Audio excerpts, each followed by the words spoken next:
The divorce papers hit the marble countertop with a sound that shattered Christmas Eve forever. Serena Vale's hands trembled as she stared at the legal documents, their cold black letters blurring through her tears. Behind her, the Christmas tree she'd decorated with such hope just hours before now seemed to mock her with its twinkling lights. The scent of cinnamon cookies she'd baked for him still hung in the air, but the man standing in her doorway might as well have been a stranger. Caldor Rains filled the entrance like a storm cloud, his muscular frame draped in a designer coat that cost more than most people's cars. At 6'3" with shoulders that could carry the world, he should have looked like every woman's dream. Instead, his steel-gray eyes held nothing but ice. "Sign them," he said, his voice cutting through the silence like broken glass. "Caldor, what?" Serena's voice cracked. "It's Christmas Eve. Our guests will be here in 2 hours. The Hendersons are bringing their kids, and Maria made her famous. There won't be any dinner." His words landed like slaps. "Cancel it. All of it." She'd known him for 8 years, loved him for 6, married him for 4. She knew the way his jaw tightened when he was angry, how his left eyebrow twitched when he was lying, the exact sound of his laugh when something truly amused him. But right now, staring at this cold stranger wearing her husband's face, she realized she didn't know him at all. "Why?" The word escaped her lips like a prayer, desperate and broken. Caldor's perfectly sculpted features didn't change. His trainer always said he had the discipline of a monk and the focus of a laser. Right now, both were aimed directly at destroying her world. You know why? But she didn't. That was the twisted knife in all of this. She honestly didn't know. 3 days ago, they'd slow danced in their kitchen while snow fell outside the windows. Last week, she'd caught him smiling at her over morning coffee the way he used to when they first met. Yesterday, he'd called her from his office just to hear her voice. Now he stood there like judge, jury, and executioner, waiting for her to sign away their life together. "I don't understand," she whispered, her fingers hovering over the papers. "If this is about the fertility treatments, I told you we could stop. If it's about money, your company's doing better than ever. If it's about trust." The words came out flat, emotionless. "Something we don't have." The accusation hit her like a physical blow. Trust? She'd given him everything. Her heart, her dreams, her entire future. She'd stood by him through the 18-hour workdays, the canceled vacations, the nights when he came home so exhausted he barely spoke. She'd held him when nightmares about his childhood left him shaking. She believed in him when he was nobody, loved him when he had nothing. And now he stood there talking about trust? "What did I do?" Her voice broke completely. "Please, just tell me what I did wrong." For a moment, something flickered behind his eyes. Something that looked almost like pain, but it vanished so quickly she might have imagined it. "You'll figure it out." He turned toward the door, then paused. "My lawyer says you have 30 days to respond." "Merry Christmas, Serena." The door closed behind him with a soft click that echoed like thunder. Serena sank into the nearest chair, the divorce papers scattered across the floor where they'd fallen from her numb fingers. Around her, their beautiful home, the one they'd decorated together, the one where they'd dreamed of raising children, felt like a tomb. The Christmas lights blinked cheerfully, completely unaware that the woman who'd hung them was dying inside. She'd been planning to give him his gift tomorrow morning. Something she'd been preparing for weeks, something that would change everything between them. Something that proved just how wrong he was about trust. But now, staring at the legal documents that would end their marriage, she wondered if it was already too late. Outside, snow began to fall, blanketing their neighborhood in pristine white. Christmas morning was just hours away, and with it, the gift that would either save their marriage or destroy them both completely. Hi viewers, kindly tell US where you're watching from and what time it is. Warm welcome to the family. Enjoy the story. What happens when the most powerful man in the room discovers that everything he thought he knew about his wife was a lie? And what happens when the gift she's been hiding could change both their lives forever? Stay tuned to find out if Christmas morning will bring salvation or the final destruction of a love that once seemed unbreakable. The snowstorm hit Millfield College without warning, just like love did. Serena pressed her face against the cold glass of the library window, watching the blizzard swallow the campus whole. Students ran through the whipping snow, but she was trapped. Her car wouldn't start. Her roommate was visiting family, and the buses had stopped running an hour ago. She'd been studying for her art history final when the storm began. Now, the library felt like a tomb, empty except for the skeleton crew of staff and a few other stranded souls. The heat had been turned down for the night, and her breath came out in small puffs as she gathered her books. That's when she saw him. Caldor Raines sat alone at a corner table, his thin frame hunched over a stack of business textbooks. Back then, he was nothing like the man who just served her divorce papers. This Caldor was skinny, almost fragile-looking, with clothes that hung loose on his narrow shoulders. His dark hair fell across his forehead as he scribbled notes, completely absorbed in his work. She knew who he was, of course. Everyone did. The scholarship kid from the wrong side of town, the one who worked 3 jobs just to afford textbooks. The one other students whispered about, not because he was popular, but because he was different, hungry in a way that made people uncomfortable. "Excuse me," she'd said, approaching his table. "Are you stuck here too?" He looked up, and those gray eyes that would later command boardrooms and break her heart were filled with surprise. Nobody talked to Caldor Raines unless they had to. "Yeah," he said quietly. "My apartment's across town. No way I'm walking in this." She smiled. "Want some company? I've got hot chocolate in my bag." That night, they talked until dawn. Not about the usual college stuff, parties and professors and weekend plans. Real talk. Deep talk. The kind that strips away pretense and leaves souls bare. He told her about growing up in a neighborhood where dreams went to die, about his mother working double shifts at the diner just to keep the lights on, about kids at school who called him String Bean and Scarecrow, who shoved him into lockers and laughed when his books scattered. "I'm going to be different," he'd whispered in the darkness between the library stacks. "I'm going to build something. Be someone. They'll never laugh at me again." She'd reached across the table and taken his hand.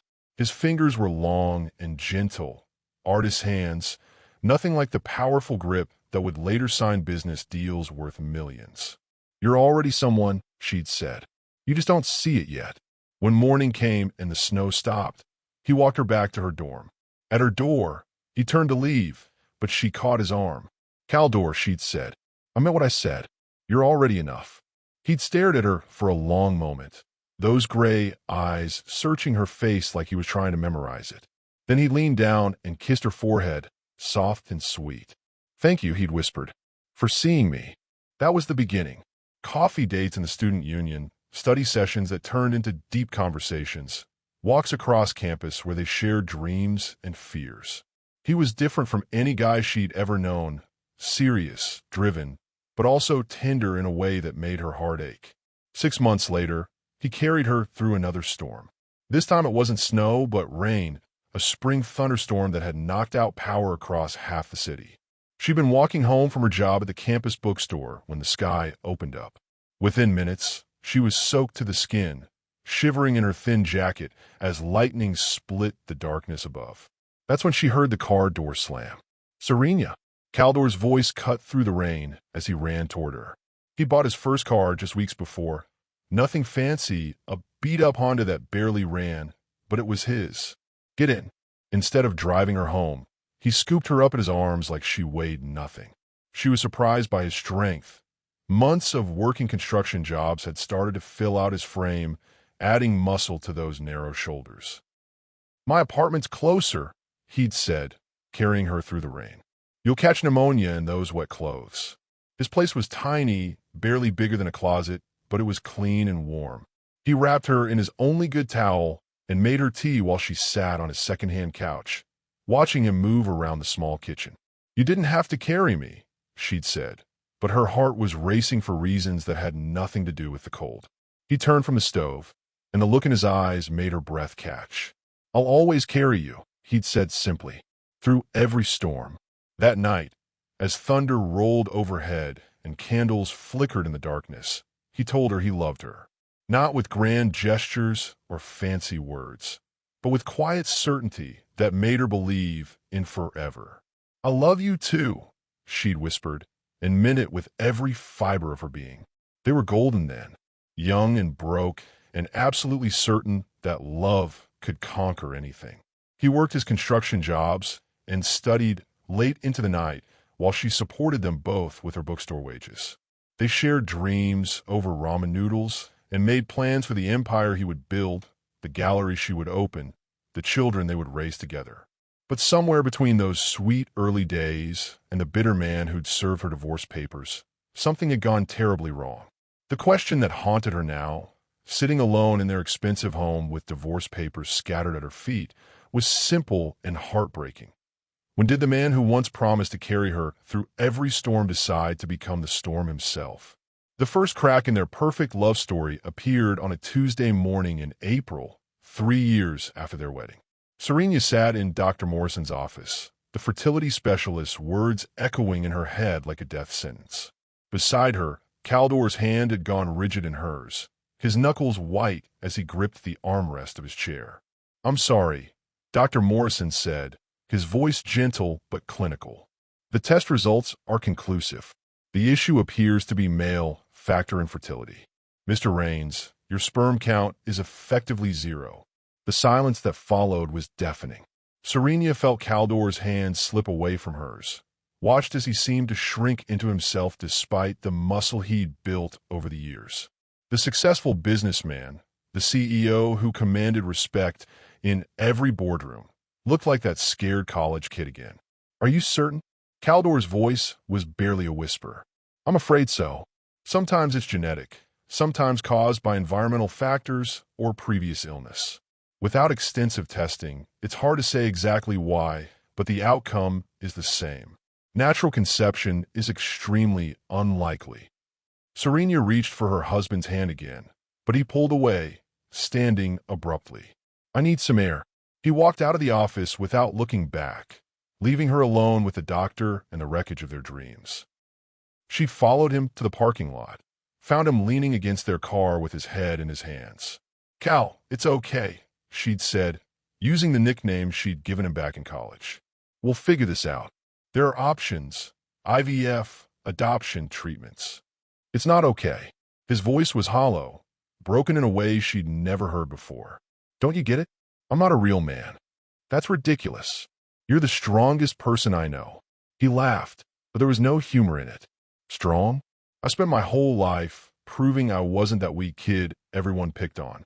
Built my body, built my company, built this whole life. For what? I can't even do the one thing a man is supposed to do." That was the beginning of the end, though she didn't know it then. At first, she thought they could work through it together. They tried treatments, saw specialists, explored every option. But with each failed attempt, each negative test, Caldor withdrew a little more. The man who used to share everything with her became a stranger who worked 18-hour days and barely spoke at dinner. The worst part was watching him change, physically too. He'd always been disciplined about fitness, but now it became an obsession. He spent hours in their home gym, pushing his body to extremes that worried her. His shoulders broadened, his chest expanded, his arms became powerful enough to lift twice his weight. But his eyes grew cold. "You're hurting yourself," she tried to tell him one evening, finding him doing his third workout of the day. "This isn't healthy." "I'm fine," he grunted, not stopping his punishing set of pull-ups. "No, you're not. We need to talk about what's happening to us." "Nothing's happening. I'm building my body like I built my business. Through discipline." She wanted to scream that she didn't care about his muscles, that she'd loved him when he was thin and would love him if he gained 50 pounds. But he wouldn't listen. The man who once told her she made him feel whole now acted like her very presence reminded him of his failure. The final nail in their marriage's coffin came from an unexpected source, Dorian Slate. Caldor's childhood friend and business partner had always made Serena uncomfortable. There was something in the way he looked at her, something calculating behind his friendly smile. But Caldor trusted him completely, and Dorian had been instrumental in building their fitness tech empire. She'd overheard the conversation by accident, walking past Caldor's home office one evening when Dorian was visiting. "I'm just saying, brother." Dorian's voice drifted through the partially open door. maybe it's time to face facts. She's a young, beautiful woman with needs. How long did you expect her to wait around for miracles? What are you implying? Caldor's voice was dangerous, but Dorian pressed on. I'm not implying anything. I am stating facts. You can't give her children. She's been distant lately, hasn't she? Working late at that art gallery? Maybe spending time with people who appreciate what she has to offer. Serena's heart stopped. She'd been working late, but only because the gallery was preparing for their biggest exhibition of the year. She told Caldor about it dozens of times, but he'd been too absorbed in his own pain to really listen. You think she's... Caldor couldn't finish the sentence. I think you're a smart man who needs to protect himself before she destroys everything you've built. Think about it. If she leaves you, she gets half of everything. The house, the company, all of it. Maybe that's been the plan all along. The conversation that followed was the sound of her marriage dying. She listened, frozen in the hallway, as Dorian planted seeds of doubt that took root in Caldor's wounded pride. By the time she crept away, tears streaming down her face, she knew their love story was over.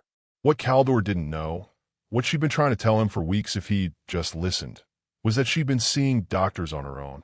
Not for an affair, not for any sinister purpose, but for him. She'd found new specialists, cutting-edge treatments, hope where there had been none before. But now, standing in their kitchen with divorce papers at her feet, she realized that hope might have come too late. The man who once promised to carry her through every storm had let his pride turn him into the very thing that was destroying them both. Tomorrow was Christmas morning, and she had a gift that could change everything. The question was, would the man she'd loved for 8 years be strong enough to accept the truth, or had his wounded pride already killed the love they'd once shared? Christmas morning arrived with the kind of silence that follows devastation. Serena hadn't slept. She'd spent the night sitting by their bedroom window, watching snow fall on the neighborhood they'd chosen together, the one where they planned to raise their children. Every house on the street glowed with warm light except theirs. Their Christmas tree stood dark and abandoned in the living room, the presents underneath still wrapped but meaningless now. At 7 a.m., she heard his key in the lock. Caldor stepped through the front door like a man walking to his execution.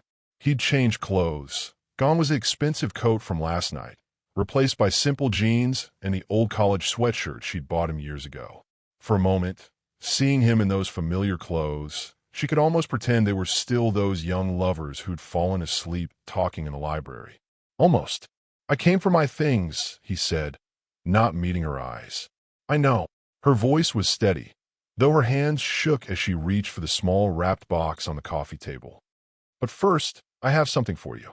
He stared at the gift like it might explode. Serena, don't make this harder than it has to be. Please, just open it. Then you can take whatever you want to go. His jaw tightened, but he took the box. It was small, wrapped in silver paper with a simple red bow. Nothing fancy, nothing that would hint at the magnitude of what lay inside. He tore off the wrapping with quick, efficient movements, the same way he approached everything now. Inside was a plain white envelope and a small photograph, face down. "What is this?" he asked, but his voice had changed, uncertainty creeping in around the edges. "Read the letter first." His fingers trembled as he opened the envelope. The letter inside was handwritten on simple stationery, not the expensive cardstock they use for business correspondence. This was personal, intimate, the kind of note she used to leave in his lunch bag when he still read them. "My dearest Cal," he read aloud, then stopped, his voice catching on the old nickname. His eyes scanned the rest silently, and Serena watched his face transform as he absorbed her words. The letter told him everything. About the new specialists she'd found in Boston, the ones who specialized in cases like his. About the cutting-edge research that suggested his condition might not be permanent, that with the right treatment, there was hope. About the months she'd spent secretly consulting with doctors, not because she was having an affair, but because she refused to give up on their dreams.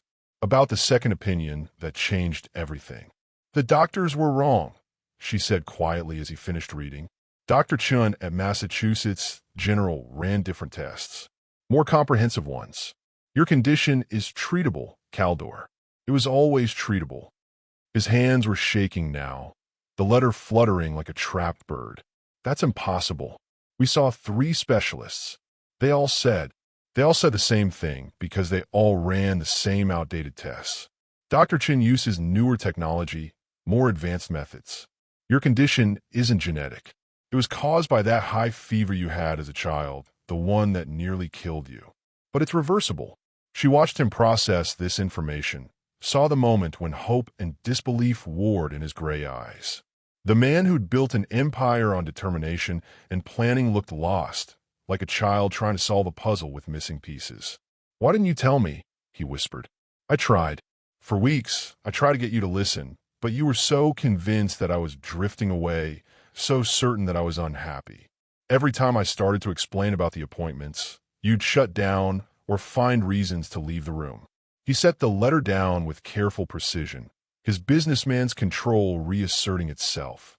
"Even if that's true, it doesn't change anything. The damage is done. I said things, did things." "Turn over the photograph." His hand hovered over the small picture, and for a moment she thought he might refuse. Then, with the same careful movements, he flipped it over. The image was simple, a home pregnancy test with 2 pink lines clearly visible against the white background. Beneath it, in her careful handwriting, was a date, December 15th, exactly 1 week ago. The silence stretched between them like a chasm. Caldor stared at the photograph, his powerful frame frozen in place. The man who could command a boardroom full of investors, who could bench press 300 pounds, who transformed himself from a scared kid into a titan of industry, looked completely helpless. "You're pregnant," he said, the words barely audible. 8 weeks. She fought to keep her voice steady. "I found out last week, right after Dr. Chun confirmed that the treatment was working. I was going to tell you Christmas morning. I had this whole plan, breakfast in bed, your favorite coffee, and then the gift that would prove everything you believed about us was wrong." He looked up from the photograph, and the expression on his face nearly broke her heart. It was wonder and devastation and hope and terror all tangled together. "But I ruined it," he said. "I served you divorce papers on Christmas Eve because I thought you were cheating. I thought you were planning to leave me for someone who could give you what I couldn't. The only person who tried to leave was you." The truth of it hit him like a physical blow. She watched him crumble, this strong man who'd spent years building walls around his heart. His knees gave out, and he sank into the chair behind him, the photograph clutched in his trembling hands. "I'm pregnant with your child, Caldor. The child we dreamed about, prayed for, never gave up hoping for. And instead of celebrating, we're talking about divorce papers because you let your pride convince you that I was the enemy." But as she looked at him sitting there, broken and beautiful and finally vulnerable again, she realized something that changed everything. This wasn't just about the pregnancy or the medical breakthrough or even the months of pain they'd both endured. This was about whether the man she'd fallen in love with in that college library still existed somewhere beneath the muscle and money and fear. And more importantly, whether he was brave enough to fight for the love they'd almost thrown away. The next words out of his mouth would determine not just their future, but whether their child would grow up in a home filled with love or the wreckage of what might have been. The sound Caldor made wasn't quite a sob, wasn't quite a laugh. It was something deeper, more primal, like a man drowning who just found air. "I destroyed us," he whispered, still staring at the pregnancy test. "I destroyed everything because I was too proud to admit I was scared." Serena stayed where she was, afraid that moving too quickly might shatter this moment of raw honesty. She'd been waiting 3 years to see her husband again. Not the CEO, not the muscled stranger who'd taken his place, but the man who'd once promised to carry her through every storm. "Tell me about scared," she said softly. He looked up, and the vulnerability in his eyes took her breath away. Gone was the cold control, the calculated distance. This was Cal, her Cal, the boy who'd worked 3 jobs and dreamed of building something lasting. "Do you remember what I was like in college?" he asked. "I remember everything. I was nothing. Skinny kid from nowhere with holes in his shoes and dreams too big for his circumstances. Other guys made fun of me, called me names, but it didn't matter because I had you. You saw something in me that I couldn't see in myself. She remembered. God, how she remembered those early days when love felt like the only currency that mattered. When we got married, I swore I'd never let anyone look down on you the way people looked down on me. I built this body, built this company, built this life, so you'd never have to settle for less than everything you deserved. I never wanted less. I wanted you. But when the doctor said I was sterile, it felt like that scared kid was still hiding inside me. Still not enough. I could lift 500 pounds, I could make $1 million deals, but I couldn't do the one thing that mattered most. I couldn't give you a family. The pain in his voice was so raw it hurt to listen. Serena understood now why he'd pushed her away, why he'd turned their home into a battlefield. He hadn't been protecting his empire. He'd been protecting his heart from another devastating blow. So I convinced myself you'd leave eventually, he continued. Beautiful, brilliant women don't stay with broken men forever. And when Dorian started planting those seeds of doubt, Dorian, the name came out like a curse. He knew exactly what he was doing, didn't he? Caldor nodded, shame flooding his features.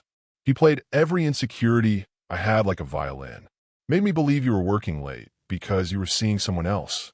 Made me think the distance between us meant you were planning your escape. The only distance between us was the wall you built. I know that now. He stood slowly, the pregnancy test still in his hands like a talisman. I know that you spent months trying to save something I was determined to destroy. I know that while I was lifting weights and nursing my wounded pride, you were fighting for us in ways I was too blind to see. He took a step toward her, then stopped, uncertainty flickering across his face. Serena, I need you to understand something. The man who served you those papers last night, that wasn't me. That was fear wearing my face, pride speaking with my voice. But the man standing here now, the one who's been hiding behind muscle and money and stupid male ego, this is me, the real me. She could see it now, the boy she'd fallen in love with shining through the cracks in his armor. But 8 years of marriage had taught her that love alone wasn't enough. They needed something stronger, something built on truth instead of assumption. I need to ask you something, she said, and I need you to be completely honest. Anything. Do you want this baby because it proves you're man enough to father a child? Or do you want this baby because it's ours? The question hung between them like a bridge, one that would either connect them or collapse under the weight of his answer. Caldor set the pregnancy test down on the coffee table with infinite care, then walked to where she stood by the window. The morning light caught the tears on his cheeks, and for the first time in years, he looked completely unguarded. I want this baby, he said quietly, because it's a piece of you and me together. Because every time I look at our child, I'll remember that love is stronger than fear, that miracles happen when you least expect them, and that the woman I married never gave up on us even when I gave up on myself. He reached out slowly, giving her time to pull away. When she didn't, he cupped her face in his hands the same way he had that snowy night in college when they talked until dawn. I want this baby because it means I get to watch you become the mother you were born to be. Because our child will have your eyes and your heart and your incredible strength. And maybe, if I'm very lucky, they'll never have to see their father act like the coward I've been these past 3 years.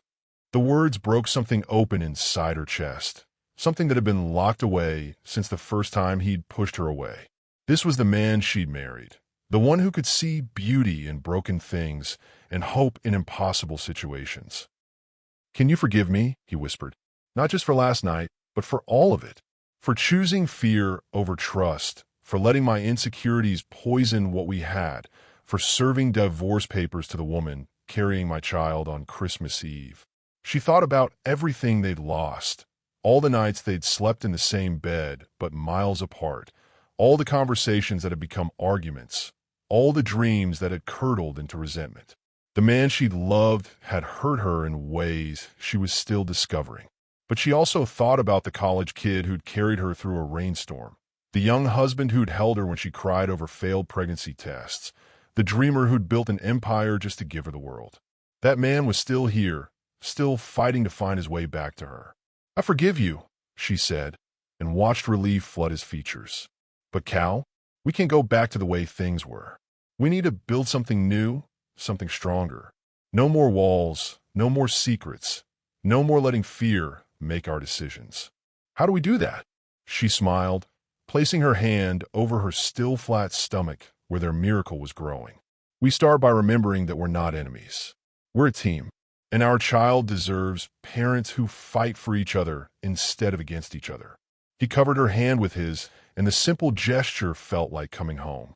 Outside, snow continued to fall on Christmas morning, blanketing their neighborhood in fresh possibilities. Inside their house, two people who'd almost lost everything began the slow, careful work of building a love strong enough to last forever. But in a story where Christmas miracles and second chances collide, would their newfound understanding be enough to overcome 3 years of damage? And what would happen when Dorian discovered that his carefully laid plans had backfired spectacularly? The real test of their renewed love was just beginning. The phone rang at exactly 9 a.m. on Christmas morning, shattering the fragile peace Caldor and Serena had just begun to rebuild. Caldor glanced at the caller ID and his jaw tightened. "It's Dorian."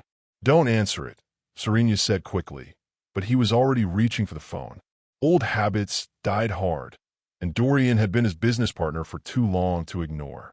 "Merry Christmas, brother." Dorian's smooth voice filled the quiet room through the speaker. "How did last night go? Did she sign the papers?" The question hit like ice water. Serena watched her husband's face transform, all the vulnerability from moments before hardening into something dangerous. This was Caldor, the CEO, the man who'd crushed competitors and built an empire through sheer will. "Actually, Dorian, I'm glad you called," Caldor said, his voice deadly calm. "There's something I need to discuss with you." "Oh, don't tell me she's trying to fight the divorce. Her lawyer can't be that good." Serena felt sick listening to the casual cruelty in Dorian's voice, the way he talked about destroying her life like it was a business transaction. But beside her, Caldor was smiling. Not the warm smile she'd fallen in love with, but the predatory grin he reserved for people who'd underestimated him. "She's not fighting anything, because there's not going to be a divorce," Caldor said. "Turns out everything you told me was wrong. Completely, spectacularly wrong." The silence on the other end stretched long enough that Serena wondered if the call had dropped. When Dorian finally spoke, his voice had lost all its smooth confidence. "What do you mean wrong?" "I mean, my wife wasn't having an affair. She was seeing doctors, trying to find a way to help me. And guess what she discovered? My sterility was treatable. Has been all along. That's impossible. You saw 3 specialists, who all used outdated methods. Serena found a doctor in Boston who runs different tests, uses new technology. Not only is my condition reversible, but she's already pregnant." The sound Dorian made was like air being let out of a balloon. Serena could practically hear his mind racing, trying to figure out how his carefully laid plans had collapsed so completely. "Well, that's wonderful news," he finally managed, but the words came out strangled. "I'm happy for you both." "Are you?" Caldor's voice was silk over steel. "Because yesterday you seemed pretty convinced that my wife was a cheating gold digger who was planning to take half my company. Those were your exact words, weren't they? I was just looking out for you. You know that. Were you? Or were you looking out for yourself?" The accusation hung in the air like smoke from fire. Serena had always suspected there was more to Dorian's interference than friendship, but she'd never imagined Caldor would confront him directly. "I don't know what you're implying." "I'm not implying anything. I am stating facts. You've been my business partner for 5 years, Dorian. You own 30% of our company, which means you had a lot to gain if my marriage fell apart and I became a bitter, workaholic hermit with no personal life to distract me from making us money. That's ridiculous. Our friendship goes back to childhood. Our friendship ended the day you decided to poison my marriage for profit." Caldor's voice was ice cold now, every word precisely delivered. "You played on my insecurities, fed my paranoia, and nearly destroyed the best thing in my life. For what? A few extra percentage points in quarterly earnings." Serena reached for Caldor's free hand, squeezing it in support. She could see the pain this betrayal was causing him, the way it cut even deeper than their marital problems had. Dorian hadn't just been his business partner. He'd been the closest thing to a brother Caldor had ever known. Cal, you're upset. You're not thinking clearly. I'm thinking more clearly than I have in years. Here's what's going to happen, Dorian. You're going to sell your shares back to me at fair market value. You're going to resign from the company, and you're going to stay away from my family. You can't do this. We have contracts, legal agreements, which include a morality clause that covers actions detrimental to the company's leadership. Deliberately sabotaging the CEO's marriage probably qualifies, don't you think? My lawyers will be in touch after the holidays. Caldor ended the call without waiting for a response, then immediately turned off his phone. The silence that followed felt different from the earlier quiet. This was the silence of a man who just cut out a cancer that had been eating him alive. How long have you suspected? Serena asked. Part of me always knew something was off about his concern for our marriage. Dorian never cared about my personal life before, never asked about you, or showed interest in our relationship. But when the fertility issues started, suddenly he was full of advice about protecting myself financially. Why didn't you see it sooner? Caldor's laugh was bitter. Because I wanted to believe him. It was easier to think you were the problem than to admit I was destroying us with my own insecurities. Dorian gave me permission to be a coward, and I took it. She understood now why the betrayal cut so deep. Dorian had been more than a business partner. He'd been an enabler, feeding Caldor's worst impulses and validating his fears. Without that toxic influence, would their marriage have survived the fertility crisis intact? What happens now? She asked. Now we rebuild.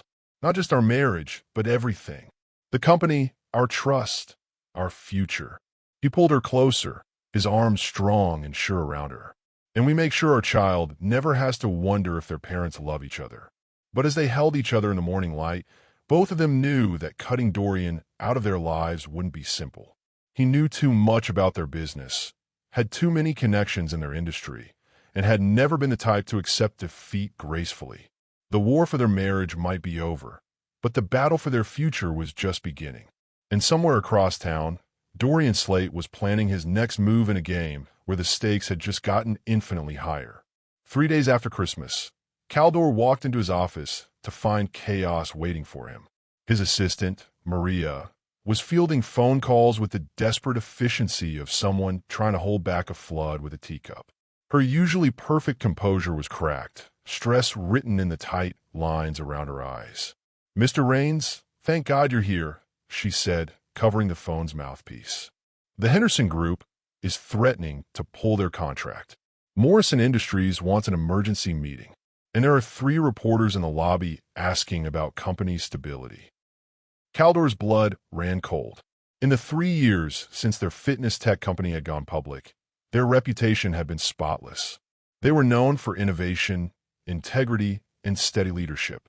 Now, less than 72 hours after firing Dorian, everything was falling apart.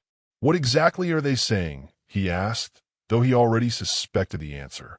That there's internal conflict in the leadership team. That you've been making erratic decisions based on personal issues. That the company might not be financially stable without Mr. Slate's guidance. The last word came out like Maria had tasted something bitter. She'd never liked Dorian, had always been polite but distant whenever he visited the office. Caldor was beginning to realize that maybe he should have trusted his assistant's instincts. "Give me Henderson on the phone," he said, shedding his coat and rolling up his sleeves. "And cancel all my meetings for the rest of the week except the emergency ones. We're going into damage control mode." The next 6 hours were masterclass in corporate warfare. Dorian had been busy during his exile, calling every major client and partner with carefully crafted stories about Caldor's emotional instability and questionable decision-making. He painted himself as the steady hand that had been keeping the company afloat while the CEO spiraled into personal crisis. It was brilliant, ruthless, and completely in character for the man who'd spent years manipulating Caldor's marriage for profit. By the time Caldor got home that evening, he was exhausted in ways that had nothing to do with physical fatigue. This was the bone-deep weariness of a man watching enemies try to tear down everything he'd built. He found Serena in their kitchen, making dinner with the kind of domestic normalcy that felt surreal after the day he'd had. She took one look at his face and set down her wooden spoon. "That bad?" she asked. "Worse. Dorian's been calling our clients, spreading stories about my mental state and the company's stability. 3 major contracts are in jeopardy, and our stock price dropped 12% today." She moved to him immediately, wrapping her arms around his waist in the way that used to ground him back when the world felt manageable. But now, even her comfort couldn't quite reach the cold knot of fury in his chest. "Can you fight it?" she asked. "I'm trying. But Dorian's smart. He's not making direct accusations that could get him in legal trouble. He's just expressing concern about my recent behavior, wondering if the stress of my personal problems might be affecting my judgment." "What personal problems?" "Our marriage. The divorce papers. The fact that I've been working 18-hour days for months while neglecting my home life." Caldor's laugh was bitter. "The irony is that everything he's saying is technically true. I've been unstable. I've been making decisions based on personal issues. He's just leaving out the part where he orchestrated all of it." Serena stepped back, studying his face with the intensity that had first drawn him to her in that college library. She'd always been able to see through his masks, to find the truth hiding beneath whatever facade he was wearing. "You're scared," she said. "Of course I'm scared. He could destroy everything we've worked for." "No, not about the company. You're scared that he might be right about you. That maybe you really are the unstable, emotional CEO he's painting you as." The accuracy of her assessment hit him like a physical blow. She was right. Beneath all his anger at Dorian's betrayal was a deeper fear that maybe his former partner was simply revealing truths that Caldor didn't want to face. "What if I am?" he asked quietly. "What if I've been so focused on proving I'm not that scared kid from college that I've turned into something worse? What if Dorian saw weaknesses I didn't even know I had?" Serena cupped his face in her hands, forcing him to meet her eyes. "Do you want to know what I see when I look at you?" He nodded, not trusting his voice. "I see a man who built a company from nothing through honest work and brilliant ideas. I see someone who employs 300 people, who's created technology that helps millions get healthier, who's never cheated a client or cut corners for profit. But I'm not done. I also see a man who is so terrified of losing the woman he loved that he nearly threw her away first. Someone who let fear make him cruel, who built walls instead of bridges. Someone who made mistakes that hurt the people closest to him. The brutal honesty should have stung, but instead it felt like relief. Finally, someone was telling him the complete truth about who he was, not the saint his success made him appear to be, not the monster his guilt convinced him he was, but something more complex and human. Both of those men are you, Caldor. The question isn't whether Dorian's accusations have merit. It's whether you're going to let your past mistakes define your future, or if you're going to learn from them and become better. That night, as they lay in bed with her head on his chest and his hand resting protectively over their unborn child, Caldor made a decision that would change everything. He wasn't going to fight Dorian's accusations by denying them. He was going to own them, learn from them, and use them to become the leader his company and his family deserved. But first, he had to figure out how to survive the corporate war that was just beginning. Because Dorian Slate had underestimated one crucial thing about the man he'd tried to destroy. Caldor Rains had spent his entire life turning weaknesses into strengths, and he wasn't about to stop now.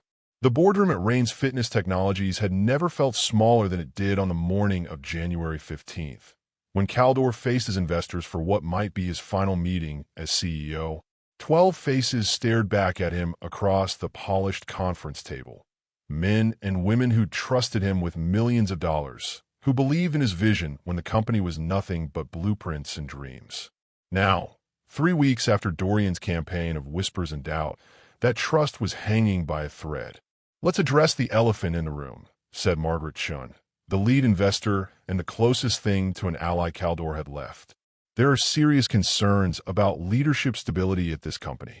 We need answers." Caldor stood, abandoning the PowerPoint presentation he'd prepared. Instead, he walked to the window overlooking the city where he'd built his empire, gathering his thoughts in the silence that followed. "You're right to be concerned," he said finally, turning back to face them. For the past 3 years, I've been lying to all of you. Not about our financials, not about our products, but about myself. A murmur ran around the table. This wasn't the defensive denial they'd expected from a CEO under fire. I've been pretending to be the perfect leader, composed, rational, completely focused on business. The truth is, I've been falling apart. My marriage was in crisis. I was dealing with fertility issues, and instead of handling it like an adult, I let my personal problems poison my professional relationships. Robert Harrison, a venture capitalist known for his ruthless approach to underperforming investments, leaned forward. Are you telling us that Dorian Slate's concerns about your stability are justified? I'm telling you that some of them are. I have made decisions based on emotion rather than logic. I have let my personal insecurities affect my judgment. And I did serve my wife divorce papers on Christmas Eve because I was too proud to communicate like a human being. The silence that followed was deafening. Margaretchen looked like she was watching a man commit professional suicide in real time. However, Caldor continued, his voice gaining strength. I'm also telling you that recognizing those failures is the first step to becoming better. The second step is taking action to fix them. He pressed a button on the remote in his hand, and the wall screen came to life with a detailed presentation. Not about quarterly projections or market analysis, but about leadership accountability and corporate culture. Effective immediately, I'm implementing several changes to our company structure. First, I'm establishing an independent board committee to review all major strategic decisions, ensuring that no single person, including me, can make choices that affect hundreds of employees based on personal bias. He clicked to the next slide. Second, I'm bringing in Dr. Sarah Walsh, a corporate psychologist, to work with our entire leadership team on communication, conflict resolution, and emotional intelligence. If we're going to build products that help people become their best selves, we need leaders who are committed to the same standard. Another click. Third, I'm implementing a mandatory sabbatical policy for all executives, including myself. When personal stress reaches a point where it might affect professional performance, taking time to address it won't be seen as weakness. It'll be required. The investors exchanged glances, clearly not expecting this level of self-reflection from a man they'd assumed would deny everything. But most importantly, Caldor said, I want to share something personal that will help you understand why these changes matter. He clicked once more, and the screen filled with an ultrasound image, their baby barely visible but undeniably real. My wife is pregnant with our first child. For 3 years, we thought I was sterile, and that fear nearly destroyed our marriage. It also nearly destroyed my ability to lead this company effectively because I was so busy protecting myself from perceived threats that I forgot how to trust the people around me. Margaretchen's expression had shifted from concern to something approaching compassion. What changed? My wife never gave up. While I was building walls and preparing for war, she was finding solutions. She discovered that my condition was treatable, that the doctors had been wrong all along. More than that, she showed me that the person I'd become, suspicious, controlling, emotionally unavailable, wasn't protecting anything worth saving. He looked around the room, meeting each investor's eyes. Dorian Slate was right about one thing. I've been unstable, but instability isn't always a weakness. Sometimes it's a sign that you're finally ready to tear down the walls that have been holding you back and build something stronger. And what about Slate himself? Robert Harrison asked. His departure has caused significant market concerns. Caldor's expression hardened slightly. Dorian Slate spent 3 years manipulating my personal relationships for professional gain. He deliberately sabotaged my marriage because he believed a divorced, emotionally isolated CEO would be more profitable to work with. That's not the kind of partner this company needs. Can you prove that? I don't need to prove it to you. I need to prove that I can lead this company with integrity, transparency, and genuine care for the people who depend on us. The numbers speak for themselves. Our revenue is up 30% from last year.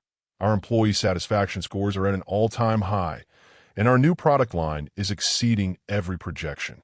He paused, letting the facts sink in.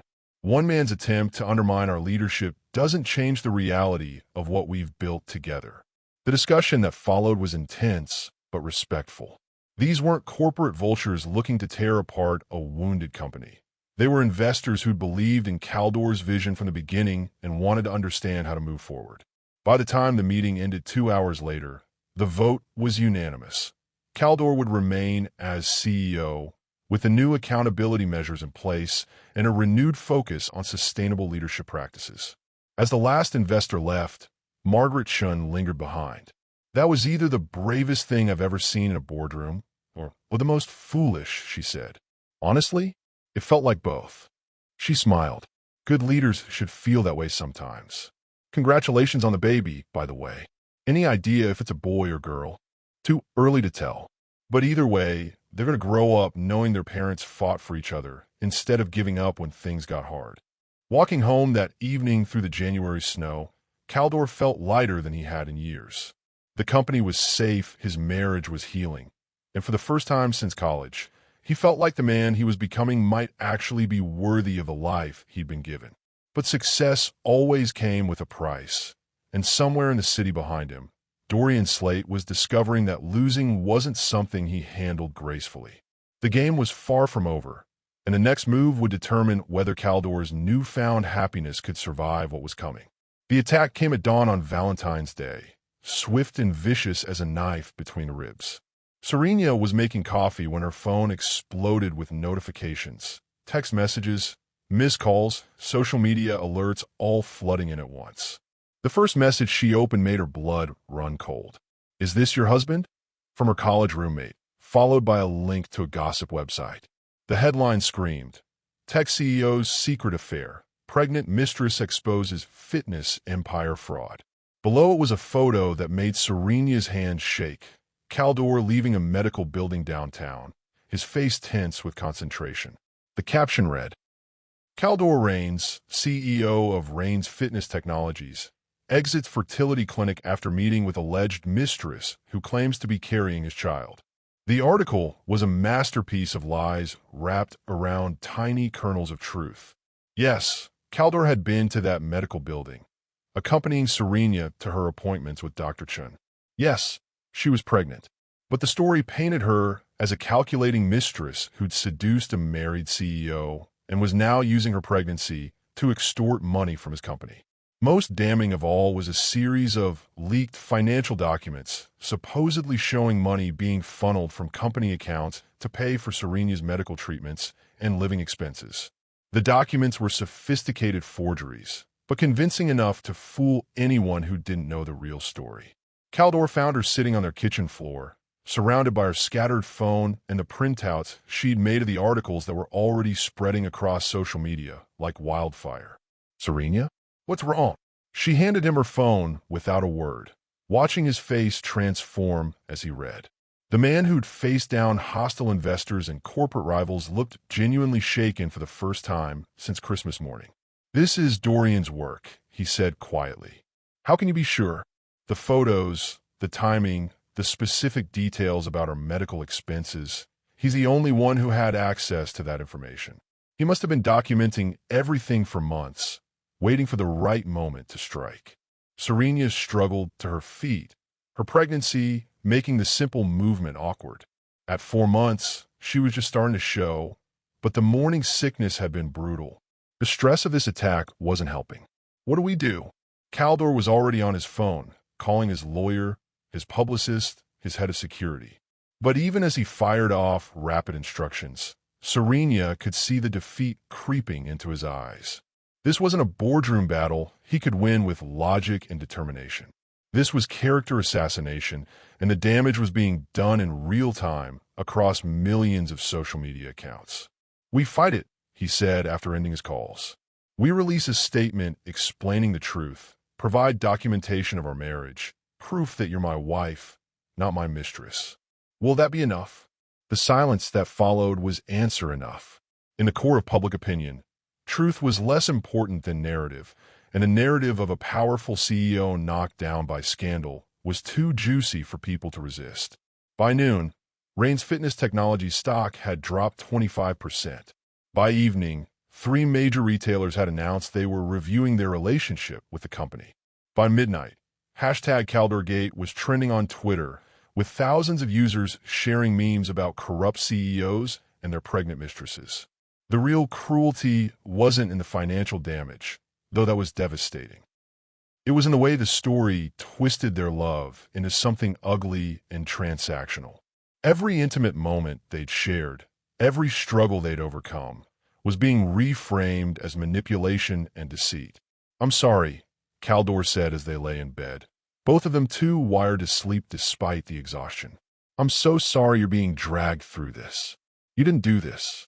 Dorian did. I created the situation that let him do this.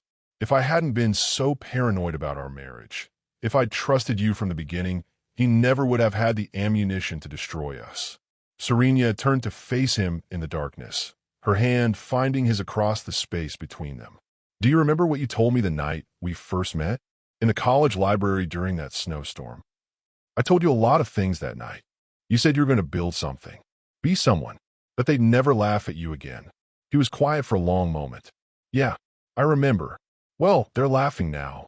Dorian, the media, everyone who's sharing those memes and making jokes about her family. The question is, what are you going to do about it?"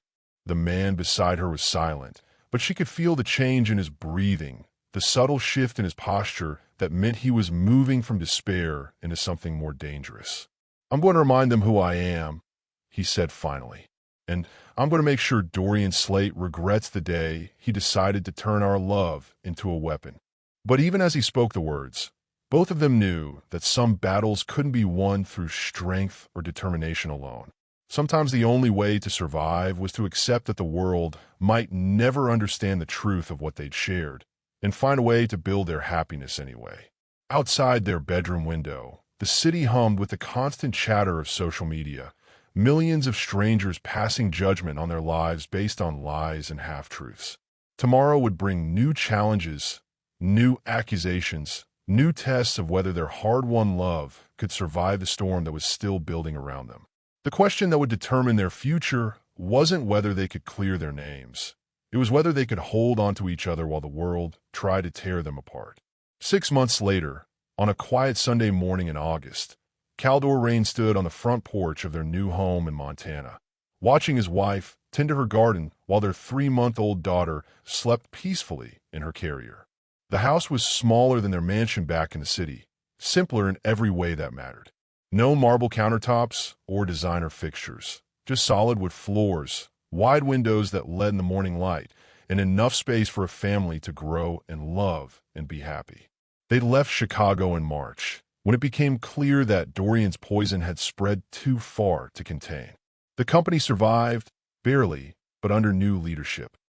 Caldor had stepped down as CEO, sold his remaining shares, and walked away from the empire he'd built with nothing but his family and enough money to start over somewhere else. "Any regrets?" Serena asked, appearing beside him with dirt under her fingernails and joy in her eyes. He considered the question seriously, the way he'd learned to consider all of her questions since that Christmas morning when she'd saved their marriage with a pregnancy test and a letter full of truth. About leaving the company? Sometimes. About Dorian winning? Never. He didn't win. He destroyed my reputation, cost me my business, and forced us to start over from scratch.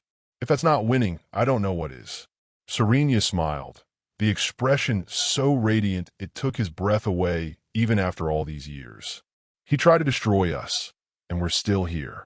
He tried to turn our love into a scandal, and instead we got this.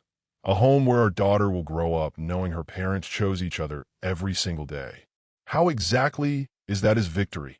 From inside the house came the soft sound of baby Emma waking up, the tiny cries that had become the most beautiful music in Caldor's world. He went inside to get her, marveling as he always did at how perfectly she fit in his arms, how something so small could make him feel so completely whole. "Hey there, little one," he whispered, carrying her out to where Serena was waiting. "Ready to hear a story about how your mama saved Christmas?" It had become their Sunday tradition, sitting on the porch swing while Caldor told Emma stories about her parents' love, editing out the painful parts but keeping the essential truth. That love was worth fighting for, that forgiveness was stronger than pride, and that sometimes the best gifts came wrapped in the most unexpected packages. Once upon a time, he began, settling onto the swing with Emma in his lap, and Serena curled against his side. There was a man who thought he had everything figured out. He had money and power and muscles that could lift anything except the weight of his own fears. Emma gurgled happily, her tiny fingers wrapping around his thumb with the unshakable grip that babies seem to be born with. She had Serena's eyes and Caldor's stubborn chin, and already showed signs of the fierce determination that ran in both their families. This man was married to the most beautiful, brilliant woman in the world, but he was so scared of not being good enough for her that he nearly threw their love away. He let pride make him cruel, fear make him stupid, and other people's lies convince him that the woman who loved him most was actually his enemy. But then what happened? Serena asked, playing along with the ritual, even though they both knew every word by heart. Then came Christmas morning, and his wife gave him the most precious gift anyone had ever received, the truth. Not just about the baby they dreamed of, but about the kind of man he could choose to become. As he spoke, Caldor's phone buzzed with a text message. He glanced at it absently, then froze when he saw the sender's name, Dorian Slate. Saw the article in Forbes about your new venture. Congratulations on the success. Maybe we could grab coffee next time I'm in Montana and talk about old times. D. The message made his blood run cold. Dorian reaching out now, after 6 months of silence, could only mean one thing. Their former partner had discovered that Caldor's new outdoor fitness equipment company was thriving, and he wanted back in. Serena must have felt him tense, because she looked up with concern. What is it? He showed her the message. Watching her face harden with the same protective fury, he felt burning in his own chest. They'd built something beautiful here in Montana, a life based on honesty and trust, and the kind of love that grew stronger with each challenge it survived. The thought of Dorian trying a poison that made Caldor's hands shake with rage. What are you going to do? Serena asked.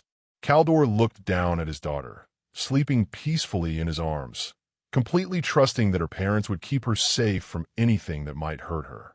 Then he looked at his wife, the woman who'd never given up on them, even when he'd given up on himself.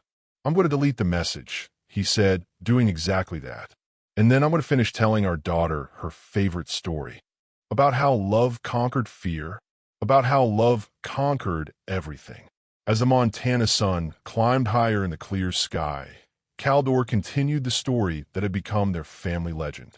Not the version the media had told, full of scandal and betrayal, but the true version. About two people who'd found each other in a college library during a snowstorm, who'd built dreams together and watched them crumble, who'd served divorce papers on Christmas Eve and discovered miracles on Christmas morning. It was a story about forgiveness and second chances, about the courage it takes to be vulnerable with another person, and about the revolutionary idea that love, real, honest, everyday love, was stronger than money or power or the lies that small, bitter people told to make themselves feel important. Outside their peaceful home, the world continued its relentless spin, full of noise and conflict and people who measured success in dollars and dominance. But here on this porch, with his wife beside him and his daughter in his arms, Caldor reigns at everything that mattered. He'd learned the hardest lesson of all, that being strong enough to love someone completely was a different kind of power than being strong enough to destroy them.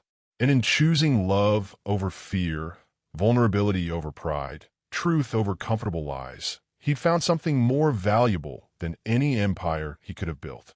And they lived happily ever after. Emma wouldn't understand the words for months yet, but she seemed to recognize the rhythm of the story's end. They lived truthfully ever after, Caldor corrected gently, which turned out to be the same thing. As if the universe wanted to prove his point, Serena leaned over and kissed him softly, tasting like morning coffee in new beginnings. Their daughter made a contented sound in her sleep, and somewhere in the distance, a meadowlark sang the kind of song that made promises about tomorrow.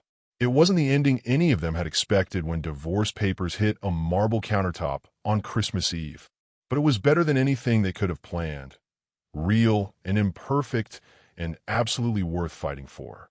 Because in the end, that's what love really was. Not a fairy tale with impossible standards, but the daily choice to see the best in each other, to forgive the worst, and to build something beautiful together for whatever pieces life left behind. The story that began with a Christmas divorce had ended with a Montana sunrise and a family who'd learned that the most powerful force in the universe wasn't money or muscle or the ability to destroy your enemies. It was the courage to love someone completely, just as they are, for as long as you both shall live. Thank you for joining us on this incredible journey of love, forgiveness, and second chances.